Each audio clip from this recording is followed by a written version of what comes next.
Every country in the world is drowning in debt. The United States owes more money than any nation in history. China owes trillions. Europe owes trillions. Even the smallest countries carry debt on their backs like an invisible weight. But here's the question no one asks. If every country is in debt, then who is the creditor?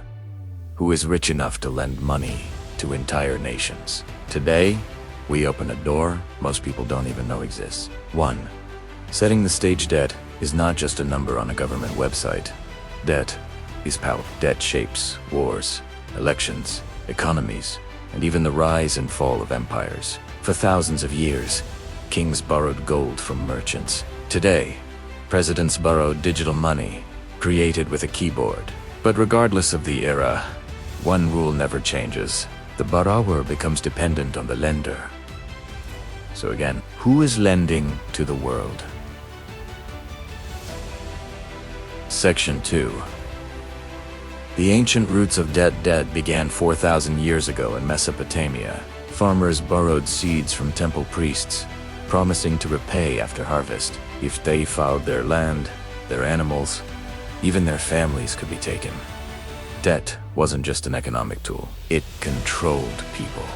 Fast forward through history: Roman emperors, European kings, colonial empires. Every great power has used debt to expand itself. But the modern system, the one that controls entire countries, is something very different. Section 3. Welcome to the modern debt machine today. When a government needs money, it doesn't go to a single rich person. It doesn't knock on a banker's door.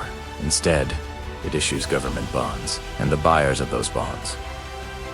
That's where the mystery begins. The buyers include central banks, hedge funds, pension funds, insurance companies, foreign governments, private investors. In other words, the lenders aren't one person.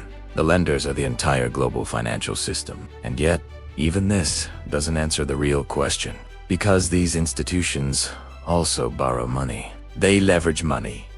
They create money. So if everyone owes someone, then where does the debt actually end? Section 4. The hidden creditor. Here's the twist. Most of the debt in the world is owed, not to a country, not to a billionaire, not to an organization, but to the system itself. The modern creditor is a network, a web of central banks buying each other's debt, funds investing in government bonds, governments borrowing from their own central banks, banks creating new money through lending, and all of them tied to a global marketplace that never sleeps. No single person runs this machine, but the machine runs every person. Debt is no longer about who lends to whom. It's about a system that constantly expands, because the moment it stops growing, the economy collapses. Section 5. The real paradox. So the real creditor isn't a country. It isn't a rich family hiding gold in a vault. It isn't a secret group meeting in the shadows. The real creditor is a global structure built on trust, bonds, and money creation. A system that keeps the world moving, as long as everyone believes in it. Every nation owes money, but every nation also holds someone else's debt. It's a circular chain with no beginning and no end. And that's the paradox of our time. The world runs on debt, and yet no one truly owns it. So next time you hear that a country is in debt, remember this. Debt isn't a problem. It's the engine of the modern world. But like any engine, if it overheats, it explodes. And history shows that every empire reaches that point eventually. Welcome to the channel. This is where we explore the stories behind the money that shapes our world.